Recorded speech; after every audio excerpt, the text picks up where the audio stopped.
Hi, Earth sign, Taurus, Virgo, and Capricorn. This is your Gem Year Tarot Reader.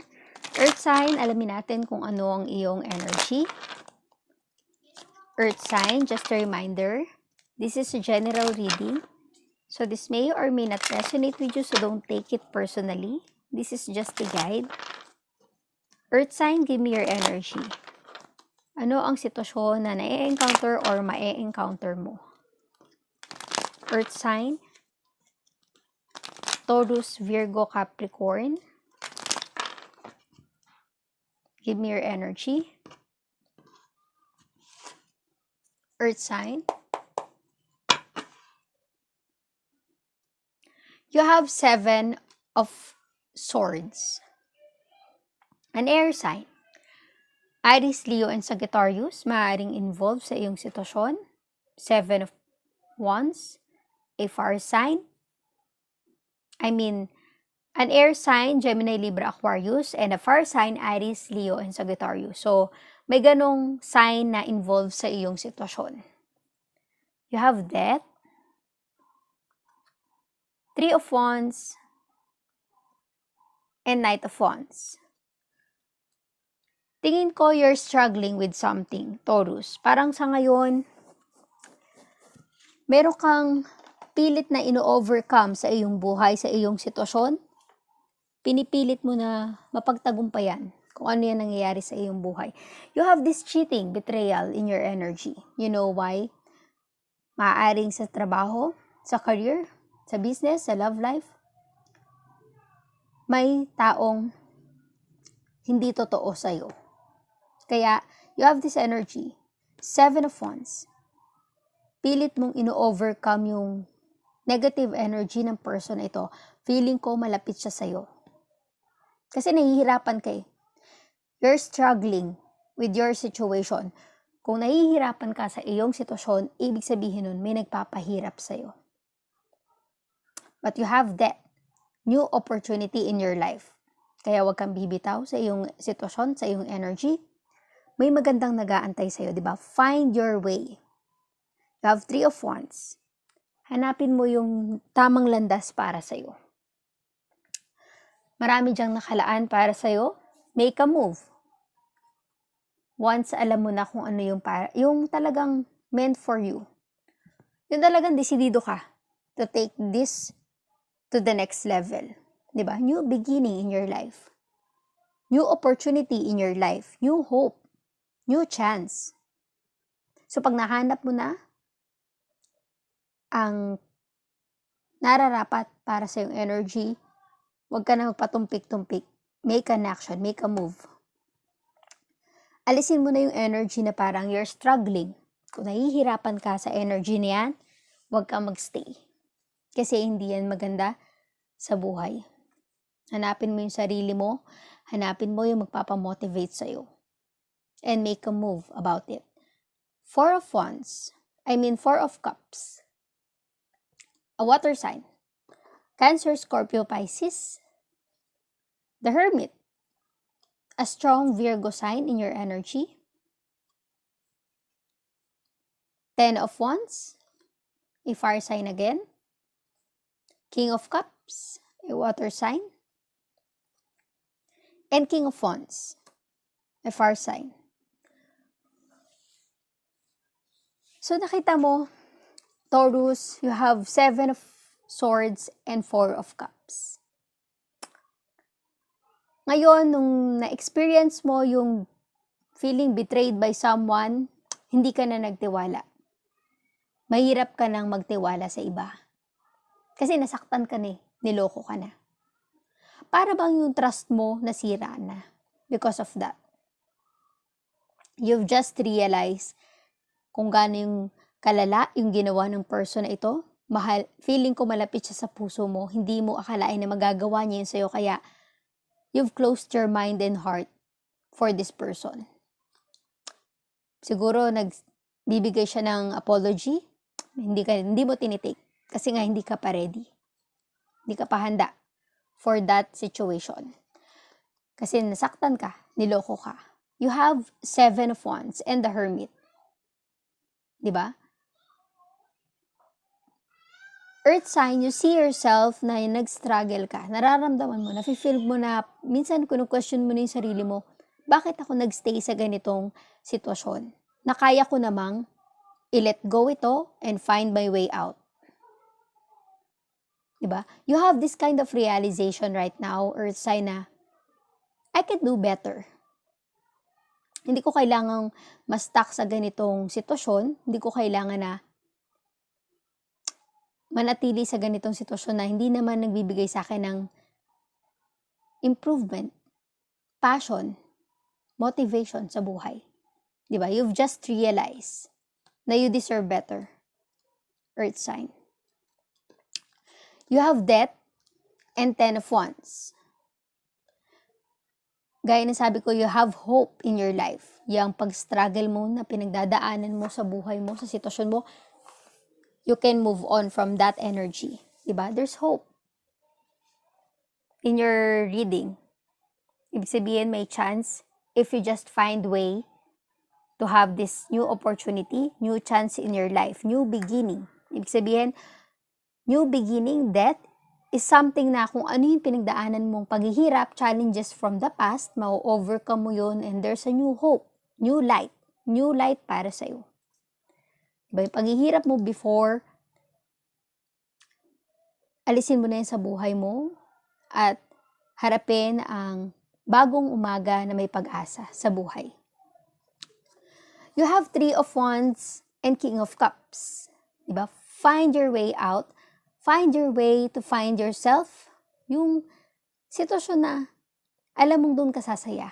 Doon ka motivated. Doon mag-e-excel ang lahat ng mga ginagawa mo sa iyong buhay. Doon ka makakakita ng magandang outcome. Passion man yan, career man yan. Kasi yun ang gusto mo eh. Yun ang gusto mong gawin. Kaya mag-e-excel ka talaga sa kung ano man yung tatahakin mong landas. You have King of Cups. Ibig sabihin, matagal mo na tong gustong gawin. Di mo lang magawa-gawa because of this energy, pero ngayon, you have the new beginning and enlightenment, realization in your life na you can go forward. You can go on with your life. Find your passion. Find something na you love the most. Yun talagang mahal mo. Yun talagang masasabi mong fulfilled ka sa ginagawa mo. Masaya ka sa ginagawa mo. Motivated ka. You have Knight of Wands and King of Wands. You're in control right now. I'm seeing your Earth sign. You're taking a move. You're making a move para maging reality ang mga pangarap mo sa buhay. Unti-unti. One step at a time. Pero very fiery. You are very passionate. Earth sign. Ibig sabihin, may magandang potential na nag-aantay for you. For your new beginning. Alamin natin, ano ang connection ng iyong energy? Earth sign.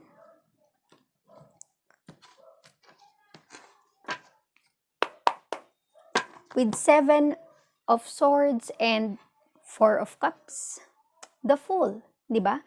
You want to feel this energy, yung malaya. Walang iniisip na negative energy. Yung malaya kang nakakagalaw. Malaya mong napipili ang mga nais mong piliin, malaya mong gawin ang mga gusto mong gawin sa buhay. Walang kumukontrol sa'yo, walang nanloloko, wala kang pake kung ano man ang gawin nila sa buhay nila. Ang importante para sa'yo yung masaya ka, na ginagawa mo yung nais mo.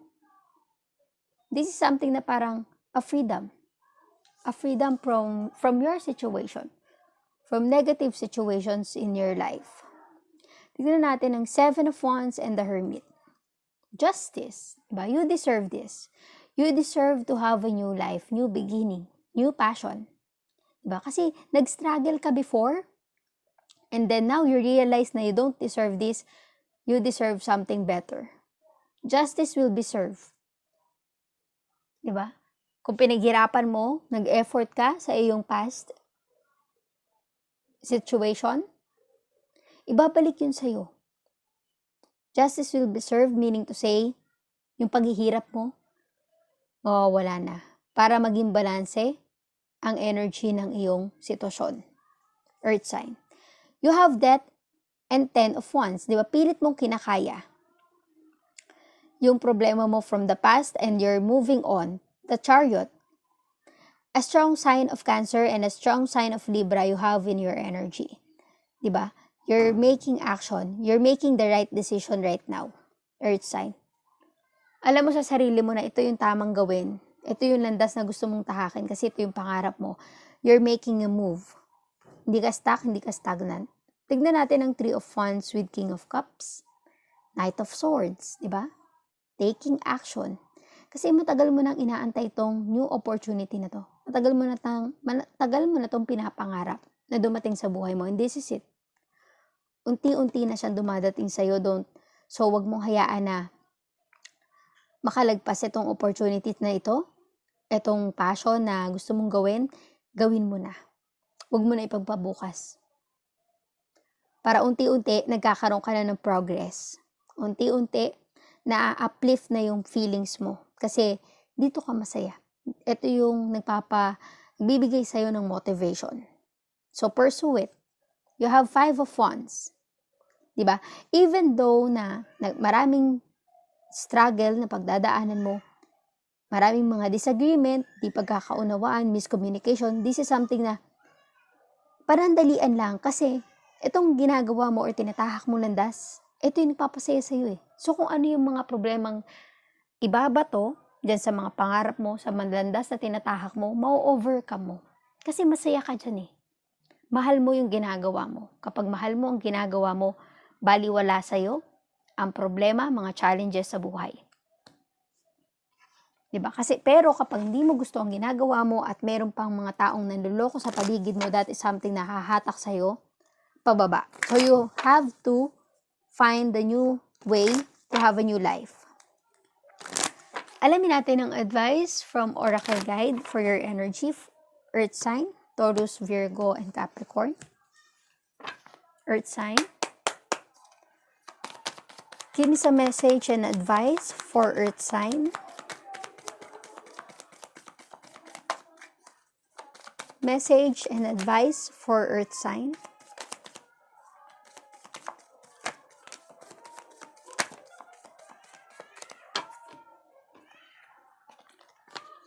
Earth sign, you have here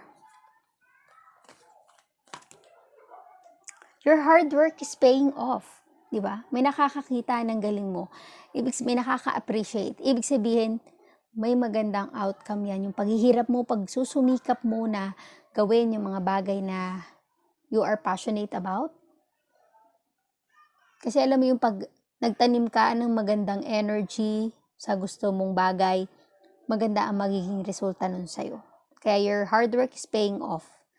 Babalik sa'yo yung nararapat para sa'yo, the justice. You have the justice in your life. The end of a tough cycle approaches. Ano man yung pinagdadaanan mo, betrayal, cheating, pag-struggle mo sa iyong sitwasyon, sa iyong buhay right now, unti-unti na yung matatapos. Kasi you're making a move.